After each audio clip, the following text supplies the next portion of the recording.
Hi, I'm Dr. Sherry Shabowski, and I began my career in emergency medicine in 1990. I have trained many hundreds of medical students, residents, physician's assistants, and EMTs. I am currently a pathophysiology professor training the next generation of medical professionals. As an educator, I would like to help as many people as I can to succeed in a medical career. Taking care of people is a phenomenal career path. Medicaleducationinminutes.com is my website and my YouTube handle. Today, we are going to be talking about syncope. And if you like this content, there is plenty more like it on YouTube or on my www.medicaleducationinminutes.com site.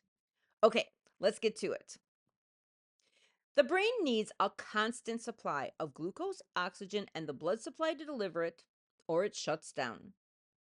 In the case of hypoglycemia, you have decreased functioning, possible seizures, and ultimately coma as the glucose level in the blood goes down. In the case of the blood supply that delivers the oxygen, if it doesn't get there, it's lights out, or as we are discussing today, syncope will occur. Syncope is defined as a temporary, sudden loss of consciousness followed by quick, spontaneous recovery. Syncope is most commonly caused by an abrupt disruption in blood flow to the brain. In this depiction, the heart or pump is circulating oxygen and bathing the brain in it. In this situation, the brain is very happy. But if the brain is deprived of the fluid that brings the oxygen, it causes an immediate shutdown or syncope, and then it's lights out, and the patient typically goes to the ground. The person passes out or has syncope. Once down, even limited circulating volume may be adequate to get the brain perfused, since it is no longer fighting gravity, and then the brain can be happy again. Brain perfusion is almost like an on off switch. Syncope is caused by an acutely disrupted blood supply to the entire brain all at once, and it won't reverse until the blood supply or cerebral perfusion is reestablished. Since cerebral perfusion is directly related to blood pressure, syncope is typically caused by an abrupt reduction in blood pressure.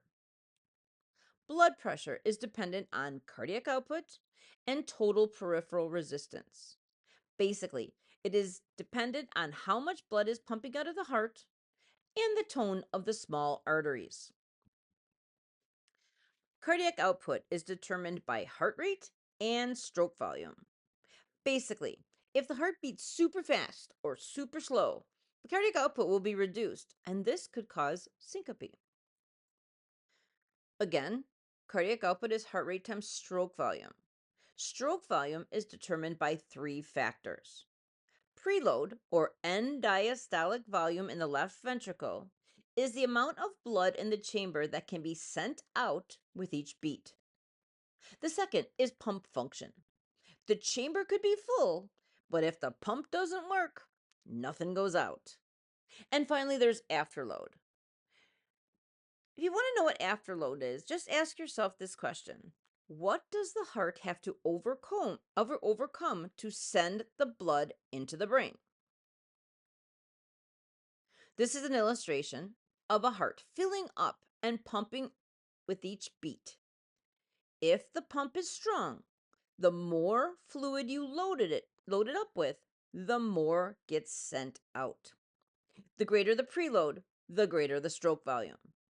This illustration gives you a sense of volumes as well. So, the heart fills with approximately 120 cc's of blood. Then, after the contraction, approximately 50 cc's is left. That means stroke volume is about 70 cc's, and that is an ejection fraction of 55 to 60%. This is when all is working correctly. So, if for instance, the preload is greatly reduced, the stroke volume will be too. This is the Starling curve that tells us the more you load up the ventricle, the greater the contraction. The stronger the pump, the greater the stroke volume. But if the pump is not strong, increasing the preload will do little to improve stroke volume. When blood pressure is low, there are baroreceptors that detect the blood pressure reduction. The aortic baroreceptors determine if there is adequate blood supply to the body. The carotid body's baroreceptors determine if there is adequate blood flow to the brain. If there is a low flow state, the baroreceptors trigger the cardiostimulatory center in the medulla of the brain, which subsequently triggers the sympathetic nervous system, which ultimately causes an increase in blood pressure.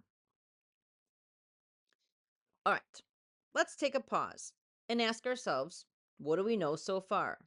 Okay, we know when cerebral perfusion is interrupted, there is syncope. Cerebral perfusion is dependent on blood pressure. Blood pressure is determined by cardiac output and total peripheral resistance. Peripheral resistance is dictated by the tone in the small arteries. Cardiac output is determined by heart rate and stroke volume is affected by preload, pump function, and afterload. Got it? Let's move forward. Now that you know how the system is supposed to work and what syncope is, let's talk about the causes more specifically. So, why does it happen? We've alluded to this a little bit so far, but let's go through it again. There are three main causes of syncope: pump failure, extremes of heart rate, and reduced circulating volume, or more specifically, decreased preload. Now let's consider the reverse. We've talked about low blood pressure.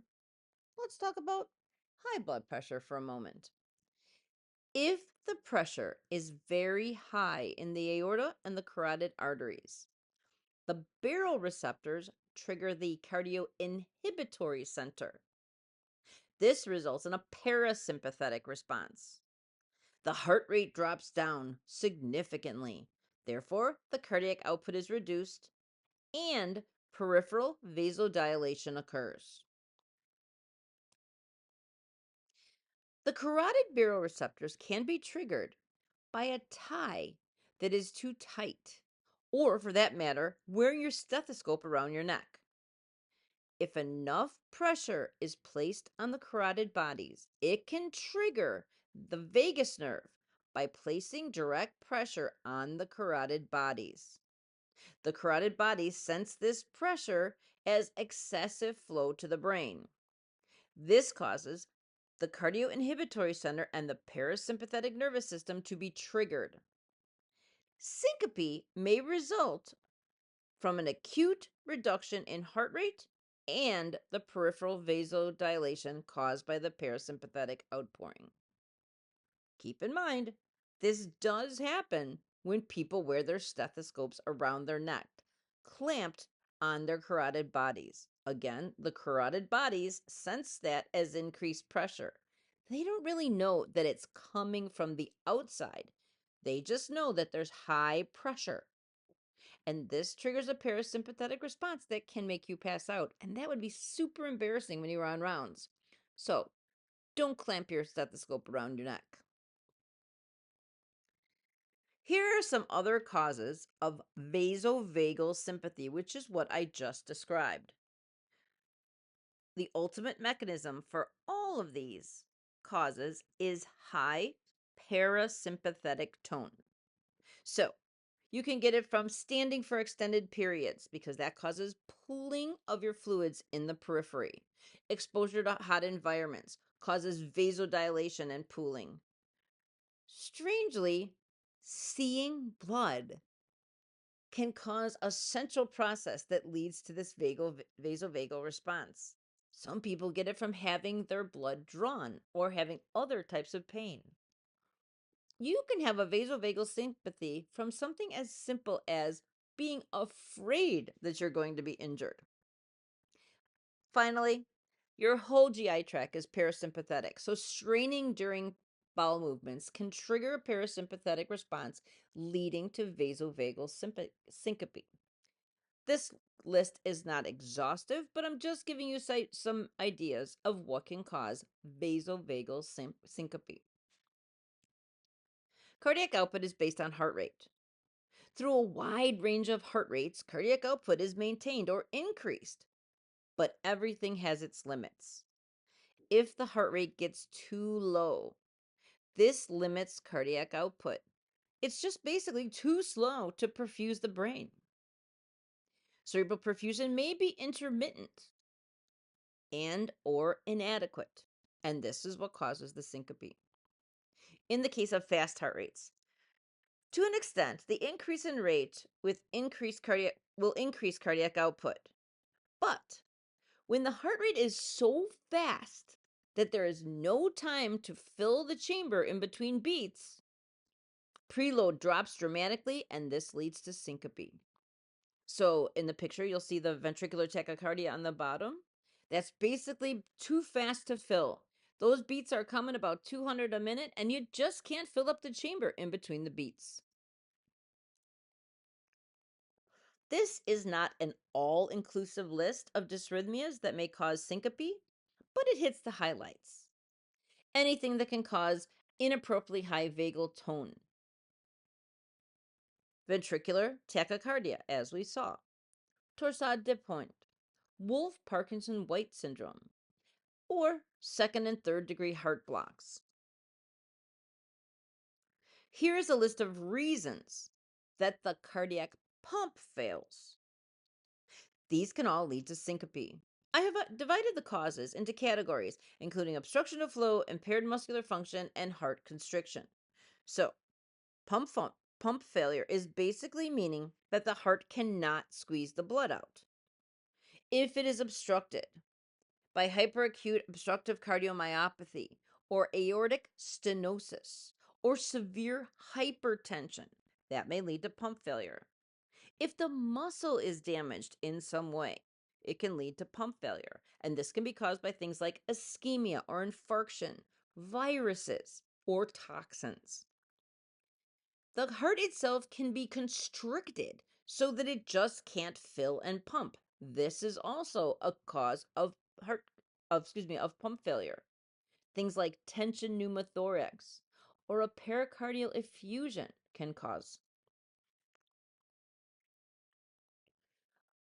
Another reason for this syncope is reduced preload, because if nothing goes into the heart, nothing's coming out on the other side. So, things like low intravascular volume can cause reduced preload. Like if blood is lost or fluid is lost, like if someone has hemorrhage or bleeding. Maybe it's gastroenteritis with vomiting and diarrhea.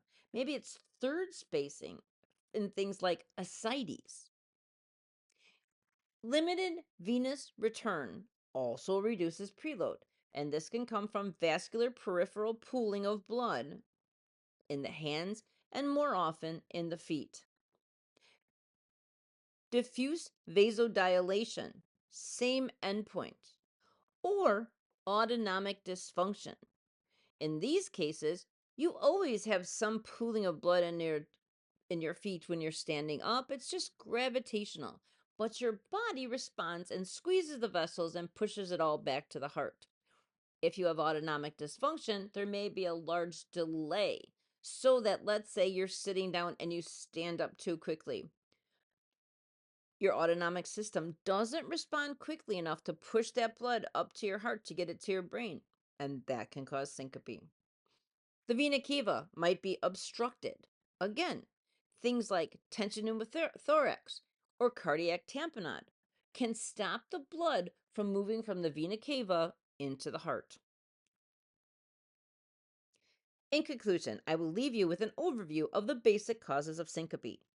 If you can remember these 5 categories, you are likely to be able to recreate an exhaustive differential diagnosis for syncope when you need it for your patients. Vasovagal syncope, dysrhythmias, pump dysfunction, autonomic instability, and reduced preload.